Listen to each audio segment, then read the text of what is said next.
আসসালামু আলাইকুম। সম্মানিত ভাইরা কেমন আছেন? আশা করি ভালো আছেন।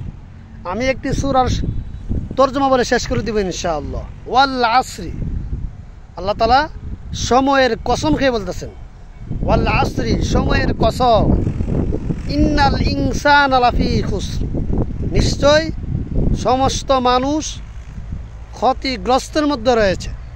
ইল্লাল্লাযীনা আমানু, তবে যারা ইসলাম গ্রহণ করেছে, ওয়া আমিলুস সলিহাতি, এবং যারা নেক আমল করেছে, ওয়া তাওয়াসাউ বিল হাক্কি, যারা দ্বীনের দাওয়াত দিয়েছে, ওয়া তাওয়াসাউ বিস সাবরি, এবং যারা ধৈর্য ধারণ করেছে।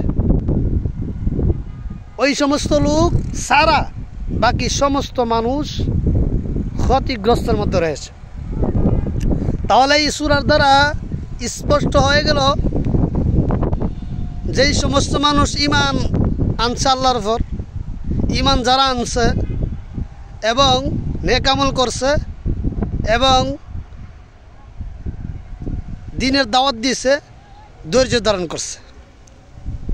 এই জন্য ভাই আমরা সকলে যেন এই সূরার ভিতরেই, অর্থাৎ এই সূরা অনুযায়ী, নবীর সুন্নত অনুযায়ী আমরা যেন আল্লাহ তাআলার গোলামি করতে পারি। ভিডিওটা ইসলামের জন্য শেয়ার করে দিবেন। আসসালামু আলাইকুম।